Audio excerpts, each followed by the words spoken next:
Boa tarde a todos. Que Jesus sempre nos envolva nessas vibrações de amizade, né? De troca. Que muito precisamos estarmos juntos, porque sozinho fica mais difícil, né? Sozinho a gente não chega em lugar nenhum. A gente vai descobrindo cada vez mais a importância da união, de pensamentos concordes, para seguirmos uma trilha. Antes de iniciarmos propriamente o tema, eu trouxe para organizarmos a nossa mente, para direcionarmos melhor ao estudo, uma passagem de Paulo em Coríntios.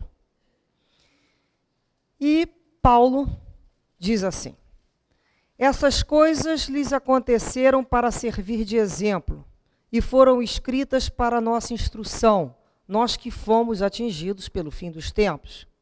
Assim, pois, aquele que julga estar em pé, olhe e não caia.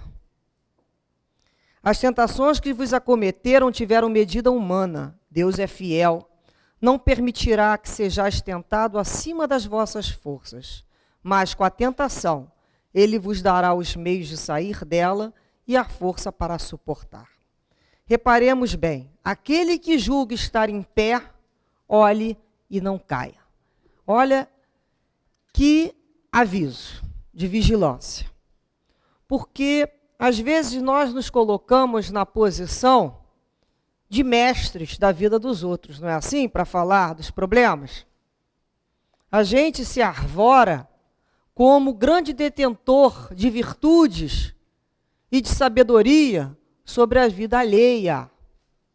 E nos esquecemos que aquele que está em pé olhe e não caia.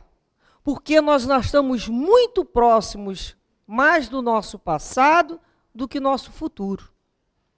Nós ainda temos muitas ligações com o nosso pretérito. Então, se hoje já conseguimos estarmos um pouco mais firmes e resistentes às adversidades da vida e aflições que para outros tombam, nos cabe nesse momento compartilhar com eles aquilo que já aprendemos. Não é assim? Porque por um momento de invigilância podemos nos arrojar a despenhadeiros seculares. Todos nós. Então, além de tudo, esse estudo é um alerta, uma necessidade de uma profilaxia dos nossos comportamentos e da nossa mente. Falar de loucura e falar de suicídio. São assuntos de muita dor. Muita dor. Qual de nós já não teve numa família ou num grupo de amigos, dentro da nossa casa, espíritos que foram, né, que participaram dessa situação tão próxima? E é uma dor muito grande. O respeito que devemos a esses espíritos que não suportaram tem que ser muito grande também. Então aqui nos colocamos todos nós como alunos dessa lei divina. A maioria de nós infratores. Então, quando a doutrina espírita nos chega nessa encarnação, é uma bênção, é uma alegria da alma, poder nessa encarnação conhecer uma doutrina que nos faz renovar a maneira de pensar, que nos permite reformular antigos clichês mentais que acreditávamos que de tudo sabíamos. Uma doutrina que faz reviver os ensinamentos de Jesus. Não mais com aquelas proibições, os medos, não. Um raciocínio sério, levado de forma didática, para que possamos compreender cada vez mais e melhor. Então, a doutrina espírita, logo no início do seu Evangelho segundo o Espiritismo, no capítulo 2, no início, tem lá como título desse capítulo, Meu reino não é deste mundo. Esse capítulo 2, que é a vida futura, no item 2, e o item 5, o ponto de vista, inclusive será motivo de estudo desse mês, está ali no nosso quadro, o convite para dois companheiros virão fazer esse estudo, está lá no início, para aprendermos sobre o quê? A vida futura. Porque os espíritos nos alertam a necessidade de termos uma ideia muito clara sobre esse tema. Porque essa é a meta das nossas vidas, a vida futura. Aquele que compreende cada vez mais e melhor sobre as promessas de Jesus é a vida futura. Porque quem não fizer essa compreensão da vida futura, todas as promessas de Jesus serão um contrassenso. Como é que vai ser bem-aventurado os aflitos, os que sofrem, se você não entender sobre vida futura? Então é quando a gente começa a perceber. Aquele que concentra a sua atenção na vida presente, coloca ela como centro de tudo, o que acontece? Tudo que acontece no momento presente de uma encarnação, que pode do nascimento até 100 e poucos anos, aquilo tem uma proporção o quê? Inimaginável. Qualquer coisa que contraria ali se torna importante, porque só tem aquela vida. Então tudo que ganha e tudo que perde é absoluto. Essa é a visão de quem tem somente a vida presente. Aquele que começa a entender e a estudar, porque ninguém nasce sabendo não, hein? A gente vai estudar, a gente vai aprender, a entender por que vida futura. O que as reencarnações? As vidas anteriores e as vidas futuras. E a pessoa começa a entender que essa vida nada mais é do que um ponto no infinito. Portanto, eu não tenho mais ela como centro da minha vida, das minhas atenções. Eu não concentro a minha atenção nesta encarnação. Eu concentro na medida que eu tenho que sobreviver. Mas eu já entendi que os bens que eu tenho que amealhar são para transitar. São passaportes para outras vidas. E que cada vez seja cada vez o quê? Melhor. É a lei do progresso. Então, essa encarnação é um ponto. Então, aquilo que acontece de bom e de ruim é eterno ou é passageiro? É passageiro. Tudo isso aqui é uma passagem. É uma estação. Curta, mais longa, mas é só uma estação. Então, não tem porquê tanto choro e nem tanta gargalhada. Porque tudo passa. Tanto o que está bom, quanto o que está ruim. Porque o que está bom e o que está ruim é muito relativo. Da tua necessidade de crescimento. Um pomicultor que olhe para uma árvore que não está dando fruto, o que é mais justo fazer? Tacar fogo nessa árvore, exterminá-la, ou em volta dessa raiz, cavar e colocar um adubo? Colocar matéria apodrecida para que ela sirva de quê? De fertilizante e venha dar novos frutos. O que esse pomicultor cuidadoso também faz com essa árvore que não dá fruto? Poda ali, corta ali uma série de galhos inoperantes. Para quê? Para que ela tenha força. Imagina uma árvore perdendo os seus galhos. Ela acharia que aquilo é o quê? Maldade? Ou sabedoria? É sabedoria. A gente que está fora, a gente saberia. Mas na situação, a gente acharia que a maldade é aquela poda. Então, o nosso Pai nos dá adubo e nos dá poda. Na hora da necessidade, que o importante é que a gente produza cada vez mais melhor. E não mais sem frutos. E quando que a gente caminha? Vocês já viram alguma criatura onde a vida está toda maravilhosa e boa, e tudo sorrindo, dinheiro no bolso, saúde? Ela se preocupa com a dor alheia? Geralmente, temos as exceções para explicar as regras, gente. Não, né? Quando é que a pessoa para refletir? Quando a dor bate. Alguns de nós chegaram aqui pelo amor, mas a maioria de nós chegou aqui pela dor. É a dor, esse aguilhão, que nos faz caminhar. Quando sentimos dor, depois da dor, podemos ter duas reações também. Podemos nos tornar aquela pessoa que diz assim: eu não tenho pena de você não, porque eu já passei pela dor. Posso me tornar uma pessoa o quê? Fria e insensível. A gente não conhece gente que é assim? Eu já passei pelo que você passou, não tem a menor pena. Aprendeu com a dor o que ela tinha que aprender? Não. A dor não era para transformar ela nessa pessoa insensível. A dor era para dar fruto. É diferente quando você passa pela dor, escuta alguém com dor, você fala assim, eu imagino, eu não sei, eu imagino que você deve estar sentindo. Isso dói. Eu sei que isso dói. Eu tenho como saber que isso dói. Então, cada vez com essas experiências de dor, o espírito humano, ele vai aumentando o seu cabedal de sensibilidade, de empatia pelo outro, e se tornando o quê? Humano. Não é anjo, não. Humano. Mais humano. Mais respeitador com a dificuldade do outro, com a diferença do outro, com a dor do outro, com a doença do outro. Então, não é porque ontem eu fiz um aprendizado e que já conquistei um pouquinho de entendimento, ou que hoje eu consiga ter um pouco de resistência, que eu posso me virar para o outro e acusá-lo de fraco. Não é assim que podemos caminhar. Então é quando a gente pensa assim, nós estamos aqui, estamos estudando o Evangelho de Jesus, estamos estudando junto com essa doutrina espírita que está alargando o nosso conhecimento, aumentando o nosso arcabouço moral e intelectual. Para quê? Qual o objetivo disso? Porque conhecimento pelo simples conhecimento gera desequilíbrio.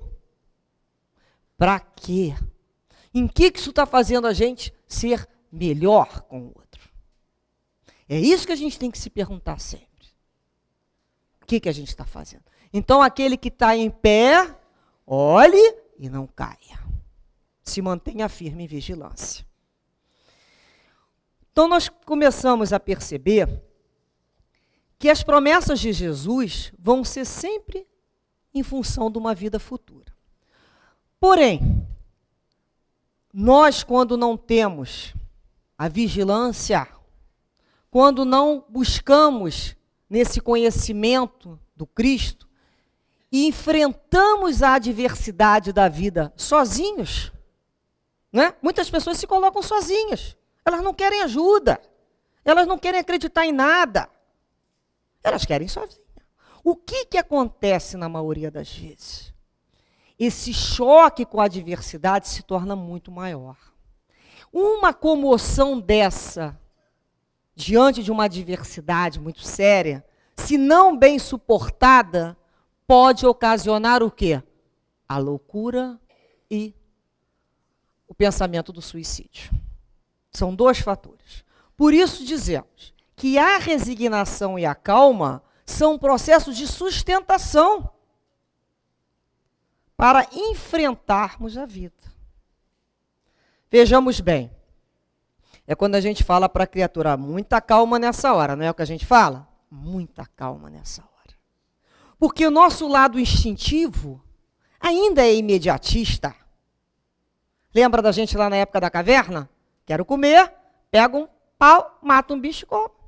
Quer ter relação sexual? Pega lá uma criatura e tem relação sexual. Quer aquele abrigo? Mata o outro e entra no abrigo. Imediatista. Isso é um instinto. Nós fomos caminhando do instinto para a emoção e para a razão. A nossa razão é a moradora mais nova da nossa casa. Mas essa emoção, às vezes, é deseducada. É uma emoção imediatista. Então, o que eu faço com a minha vida? Eu crio um script, eu crio uma série de expectativas sobre mim, sobre ela, sobre fulano, sobre meu filho. Eu quero criar um script, eu quero ser diretor de cinema. Não é assim?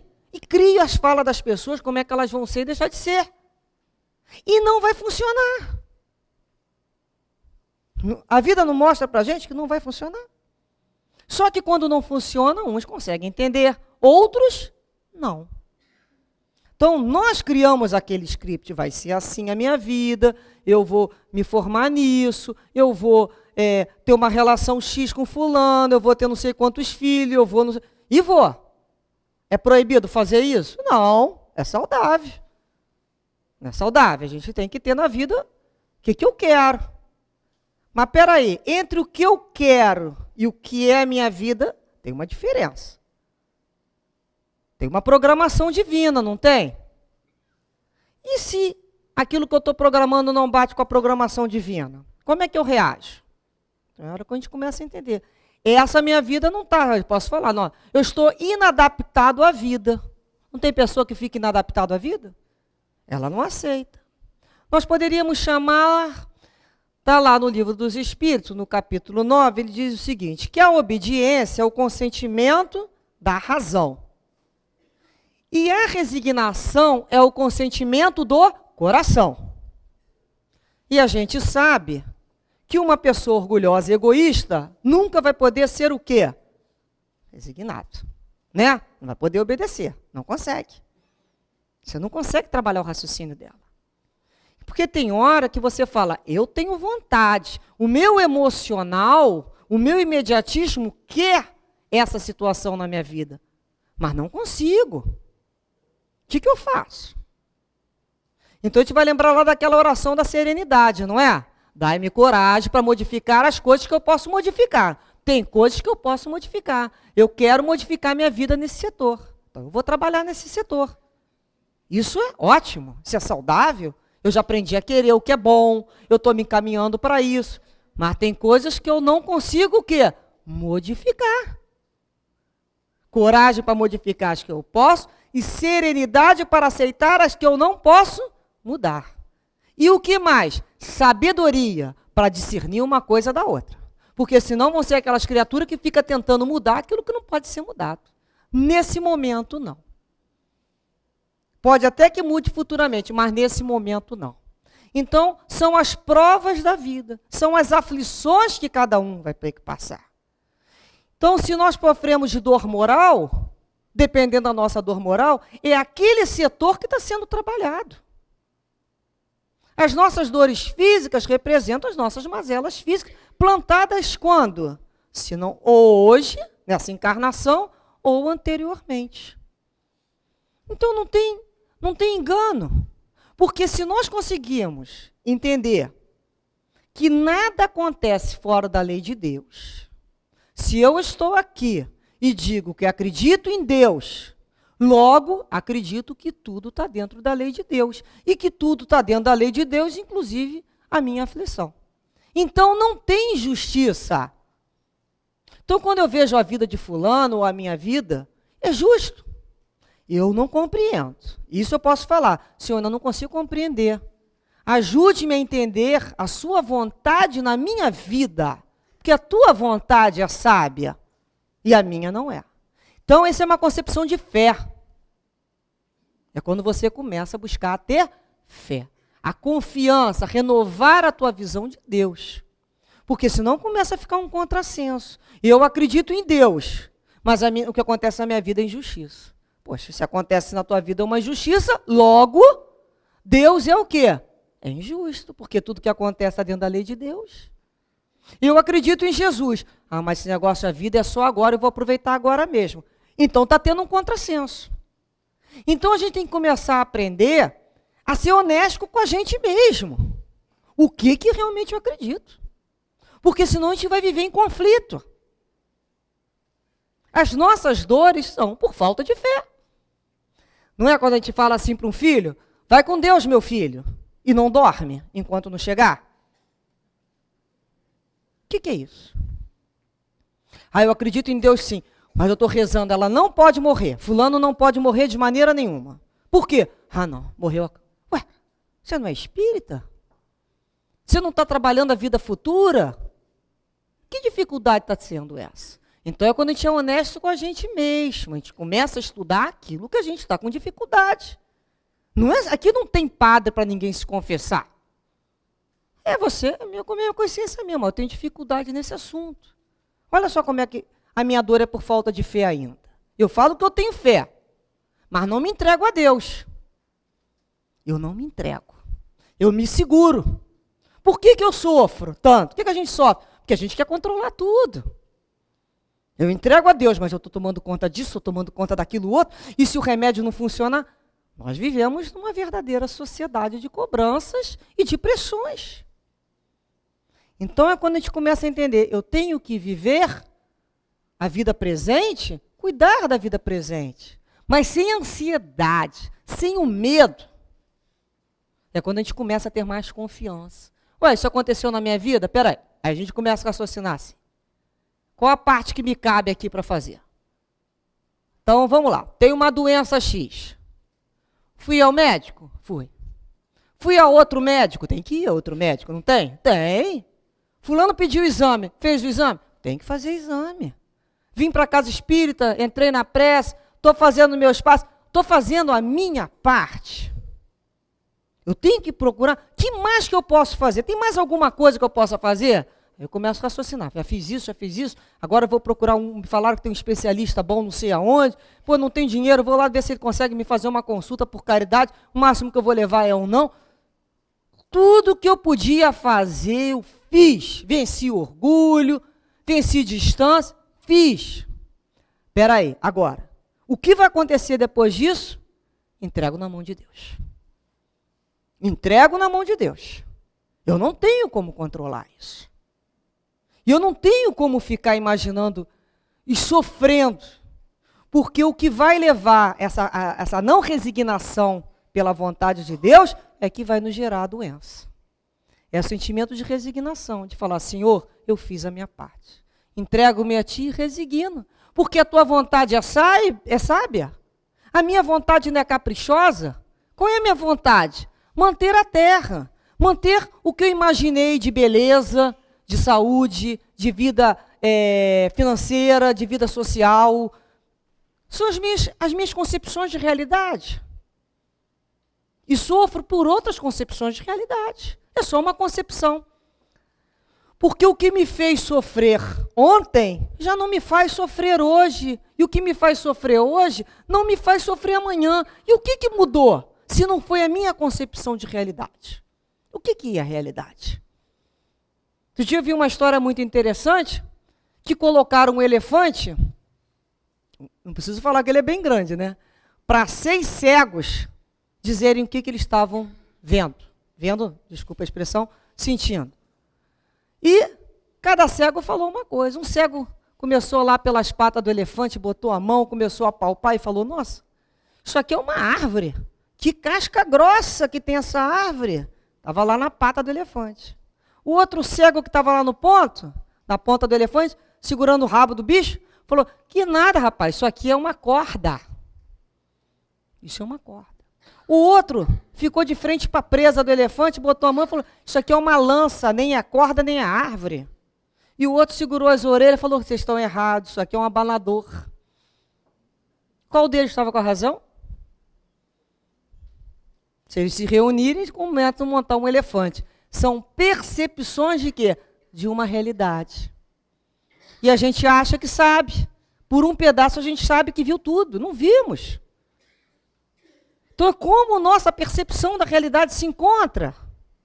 Como é que eu tenho visto a vida? Ah, mas eu não vou ficar falando que isso aqui é bom. Isso aqui está ruim. A minha vida não está boa. E nós podemos dizer, é uma percepção da sua realidade. Depende do termômetro. Se uma pessoa com uma vida pior do que a tua chegar na tua vida, vai achar que ela é ótima vida. Não é assim? Esse é relativo. Olha a questão da relatividade. É a questão do copo com metade de água. Para o pessimista, a água está acabando. Para o otimista, o copo já está quase cheio. Percebemos que, então, a nossa percepção de realidade está de acordo com a nossa visão de entendimento, de compreensão, de boa vontade para com a vida. No livro No País da Luz, tem uma passagem de Camilo conversando com Silva Pinto, na psicografia de Fernando Lacerda, que ele convidando esse amigo Silva Pinto pela psicografia, dizendo para ele assim, Silva Pinto, mude o olhar da vida. Silva Pinto sofria muito, ele era aquele homem bom, mas que o tempo todo criticava o mundo. Sabe essas pessoas que a gente conhece? São pessoas boas, mas sofrem porque querem mudar o mundo, está tudo errado. Então, o Camilo falava para ele, muda a cor dos seus óculos. Bota a lente amarela, bota a lente rosa. Só não fique com essas lentes negras, porque você vai ver tudo ruim. Vai ter o quê? A percepção da realidade daquela maneira. Então, aquilo que incomoda uma criatura não é o que incomoda a outra. Então, a gente começa a perceber e olhar para a gente e falar assim, aonde que eu não estou me resignando? Que percepção de realidade é essa que eu estou tendo de vida? Que eu vou resolver todas as minhas agruras e alfinetadas dessa vida nessa própria encarnação. Não vamos. Não vamos. Projeto de vida, qual é a meta? A vida futura. É a vida futura. É desencarnarmos melhor do que aqui chegamos. É sairmos daqui melhor que entramos. Mais equilibrados, mais harmonizados, mais conscientes da lei de Deus. Esse é o objetivo da vida. No livro No Mundo Maior, pelo espírito André Luiz, eu trouxe pequenos pedaços sobre a questão, sobre a loucura. Vejamos aqui esse processo, que na realidade a gente pode falar de fuga de si mesmo, não é? Quantas criaturas abaladas e não conformadas por uma situação na vida fogem de si mesmo pela alienação mental, chamado fuga espetacular, né? E ele fala aqui no livro, olha, temos milhões de pessoas irracíveis que pelo hábito, reparem a palavra hábito, de se encolherizarem facilmente, viciam os centros nervosos fundamentais pelos excessos da mente sem disciplina, convertendo-se em portadores do pequeno mal, em dementes precoces, em neurastênicos de tipos diversos, ou em doentes de franjas epiléticas. Olha só, vício. É aquele hábito de se encolerizar facilmente. Então, lá no a gente pegar um animalzinho, nós percebemos que quanto menor o animal, ele tem o quê? Sensibilidade, a gente sensibiliza ele, né? E ele tem as questões nervosas dele. Repare que tem pessoas que ficaram altamente o quê? Reativas. Qualquer coisa que acontece, a reação dela é de estouro, é de explosão. Não precisa acontecer nada de muito sério, não. Elas já aprenderam, né, se viciaram nesse comportamento reativo de mal com a vida. Muitas vezes como bengala, no início.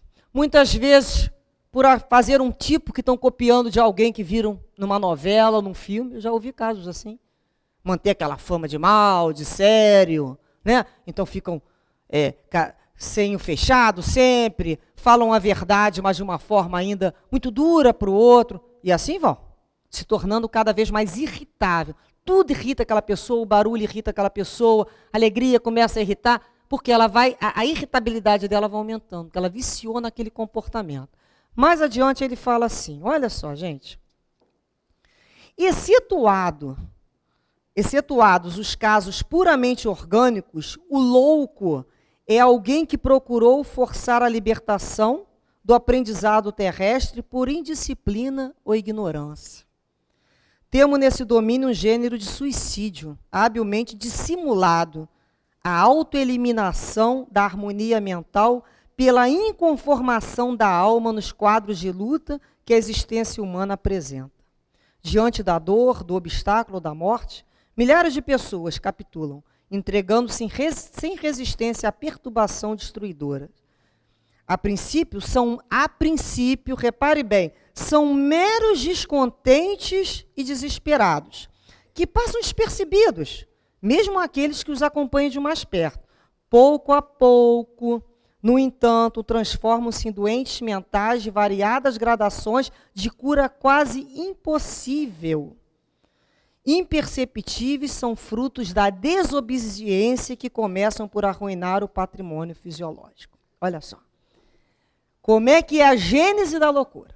Então, quando chega ao grau, que a gente fala de loucura, pelo André Luiz, o início da patologia se dá por meros descontentes. São os rebeldes, somos nós. Porque rebelde, necessariamente, não é aquele que levanta o dedo, que fala alto que não vai fazer, que discorda de tudo, não. tem um rebelde calado.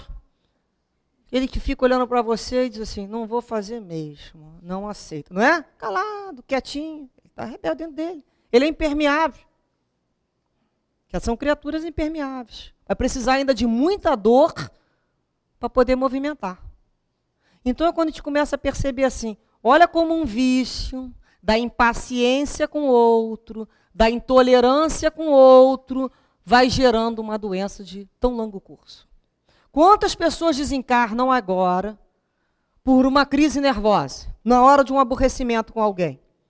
Por uma neurastenia. Não é assim? Como é que vai ficar esse campo mental numa futura reencarnação? Olha o perispírito abalado. Porque o seu patrimônio não foi bem cuidado. Eu não cuido tão bem da minha alimentação? Eu como qualquer coisa? Não. Se eu cuido da minha alimentação, como é que eu não vou cuidar da minha casa mental? Quem introjeta espinho acaba espetado, não é assim? Então é a hora que a gente começa. O que eu estou botando na minha casa mental? Por que eu estou aceitando? Eu estou vivendo num planeta de prova e expiação, eu moro num país com seus problemas sociais, eu moro numa cidade superpopulosa, é natural que eu venha colidir com meus outros membros, com meus indivíduos.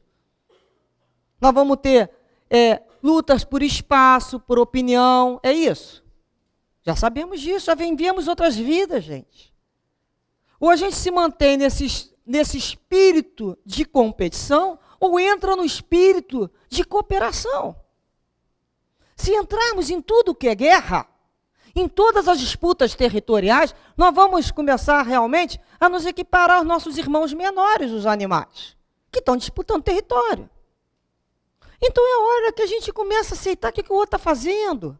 E a gente começa a botar assim, está em jogo a minha saúde mental, porque se todo dia eu me encolerizar, se todo dia eu me aborrecer, me magoar, me ressentir, e for a palmatória do mundo para dizer que fulano está certo, que fulano está errado, o que vai acontecer com a minha cabeça? Eu vou adoecer, eu vou entrar em desequilíbrio, e um momento eu entro em colapso. Em nome de quê? De uma percepção. Repare a questão da percepção da realidade, da minha percepção de realidade. Que lá na frente, no plano espiritual, quando eu olhar isso de novo, isso não tem menor significância. Quanto dos nossos problemas de uma década atrás ou menos a gente olha e fala assim, que bobagem.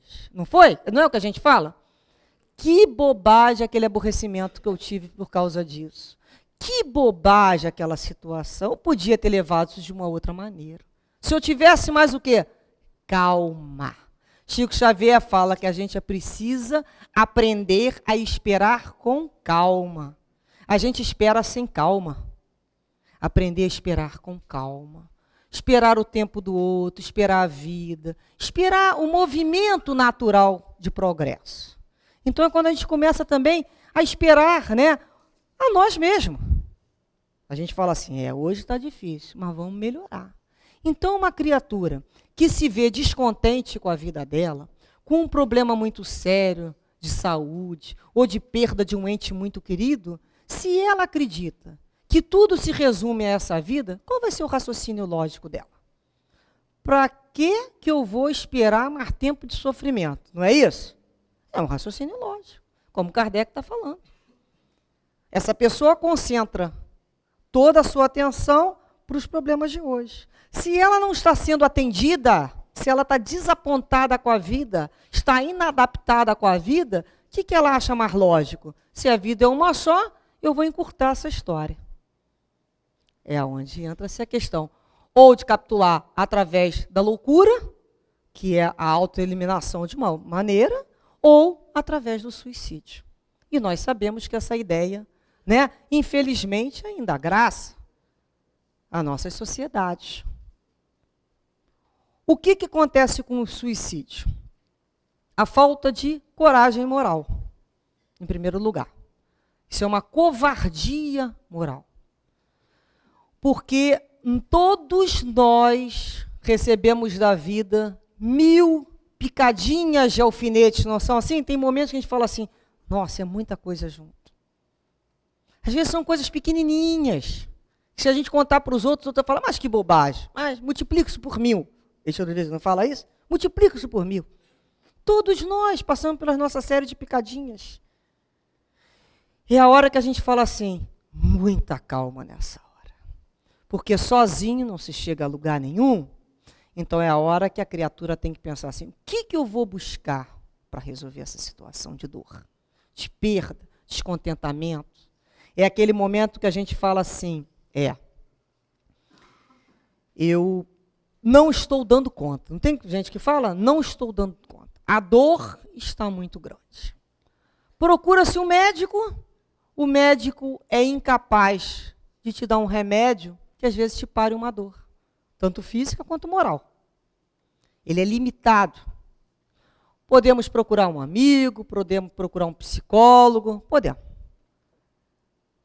Mas na realidade, a gente só começa a ter força para superar esse estágio da vida quando você busca na fé. Quando você busca na oração.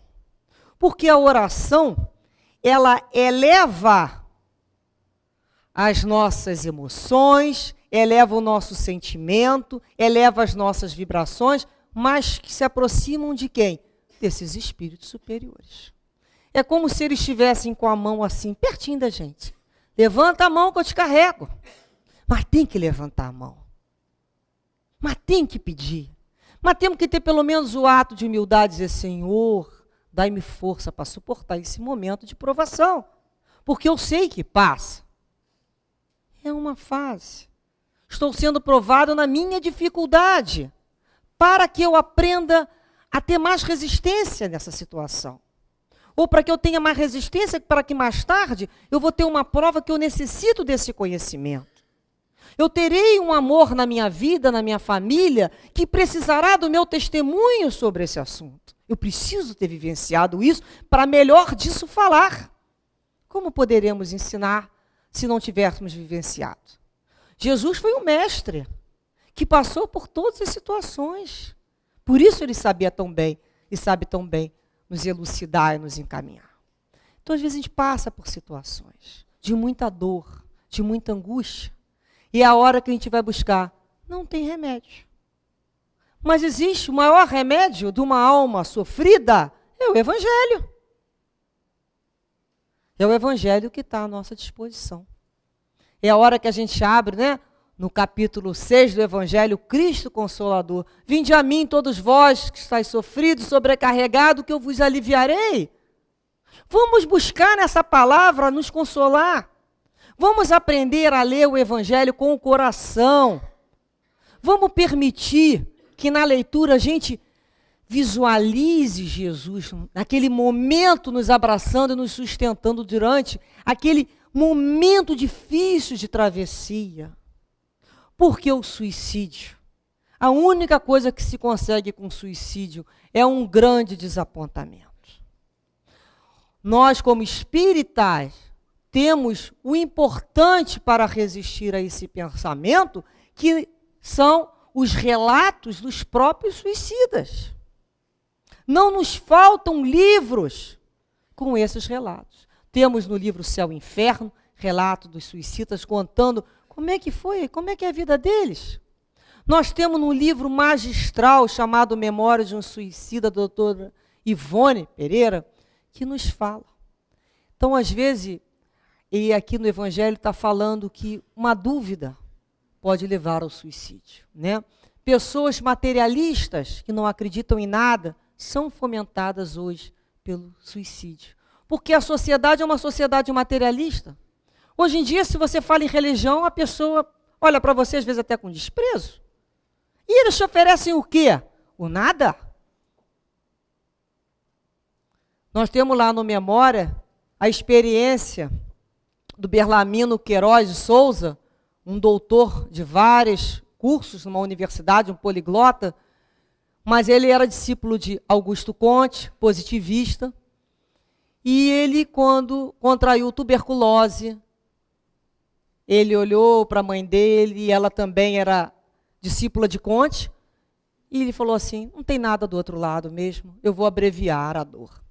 Então, ele buscou o suicídio para sair dessa doença, que na época ele não conseguiu cura. Então ele conta no Memórias tudo que ele sofreu em função disso. E às vezes a gente sabe que faltava só um pouquinho, né? Faltava só um pouquinho para aquela encarnação acabar.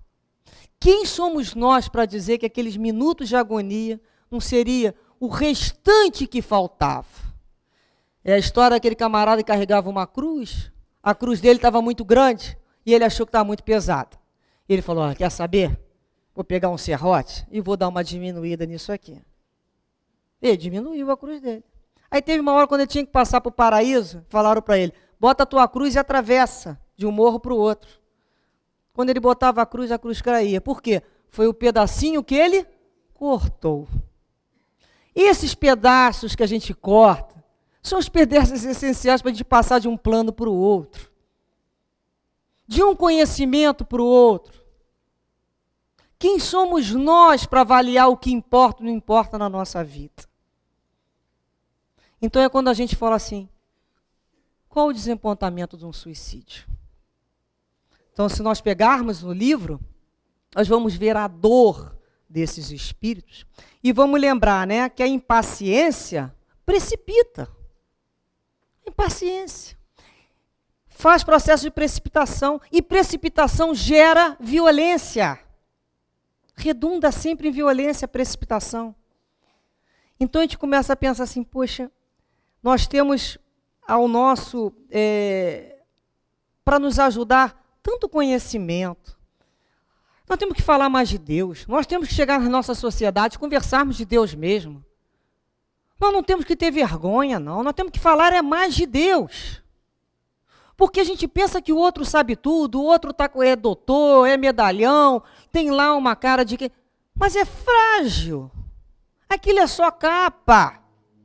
Porque na hora da dor mesmo, ele vai se desesperar, porque ele vai querer um momento de crença.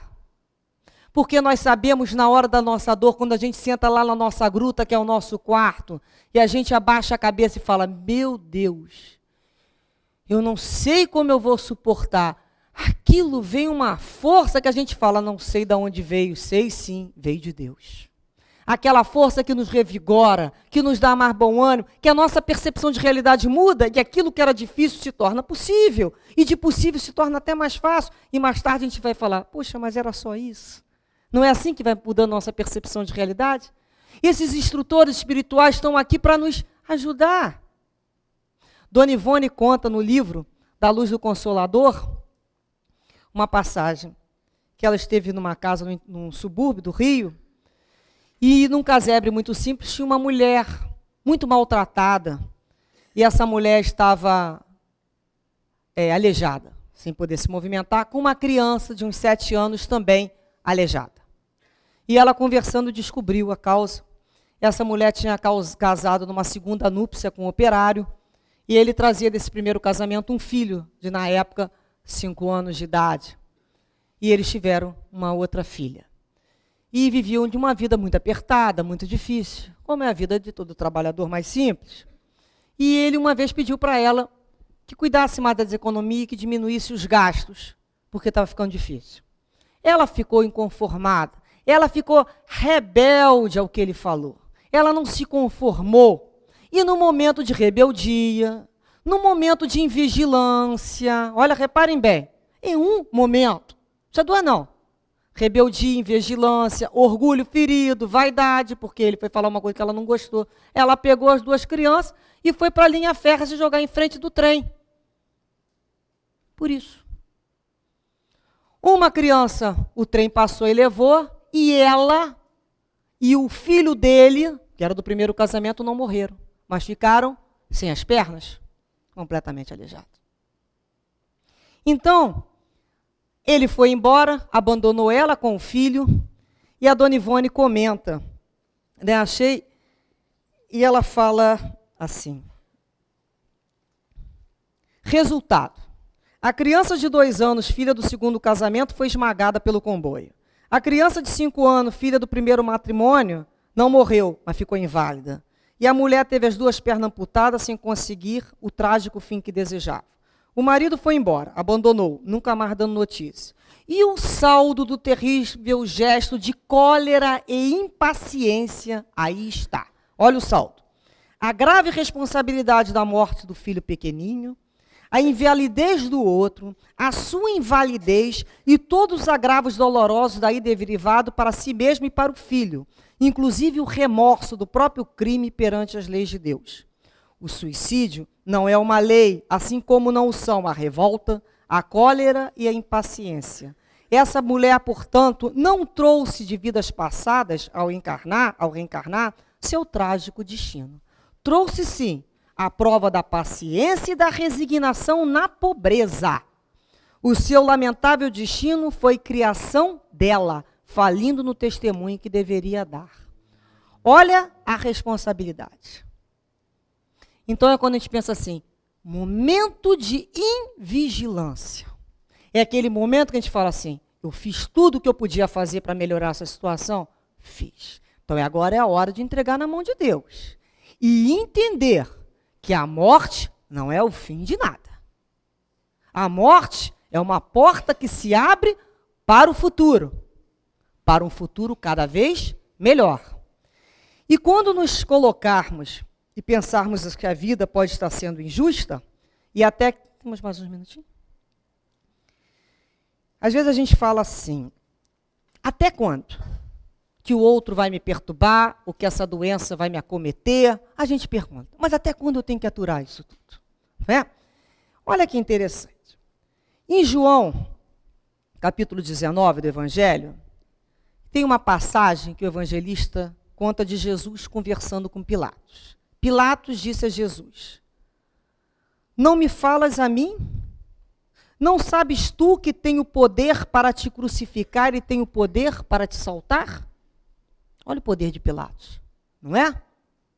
E Jesus respondeu, nenhum poder terias contra mim se de cima te não fosse dado.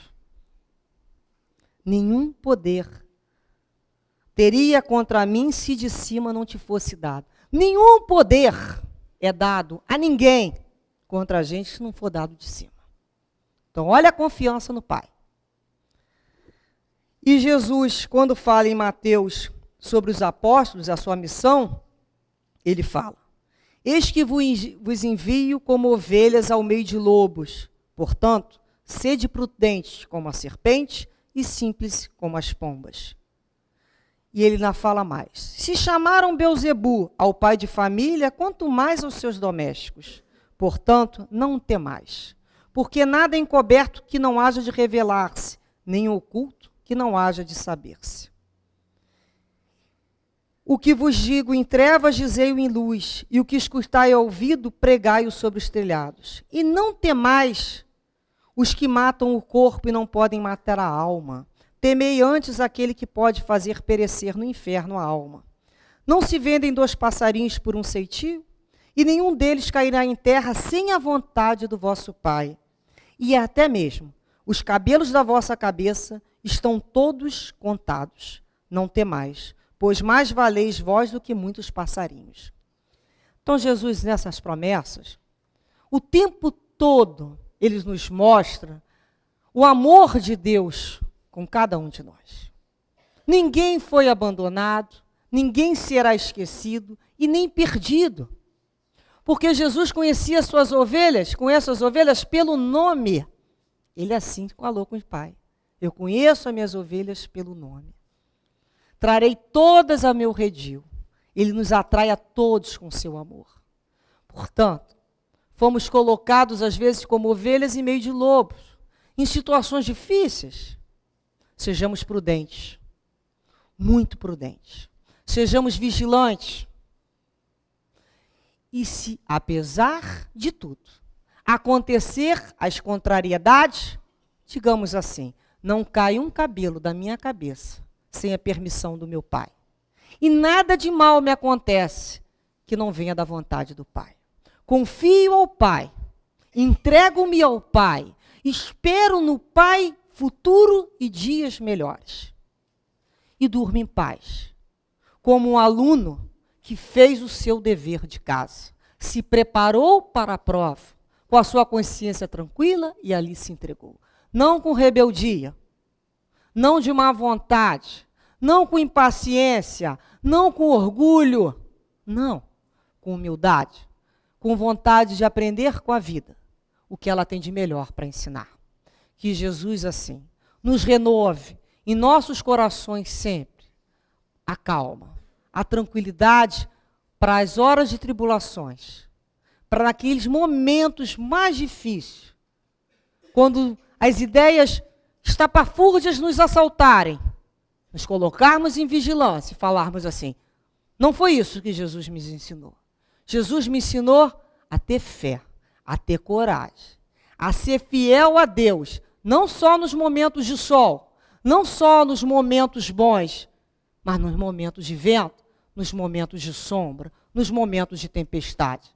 E eu aqui ficarei, Senhor, valorosamente, porque eu confio em Ti. E assim, Senhor, nos entregamos. E que possam aqueles espíritos que não resistiram às ventanias da vida e sucumbiram, saibam eles que o novo dia chegará. Que a misericórdia divina para todos renova a oportunidade de recomeçar. É uma nova vida.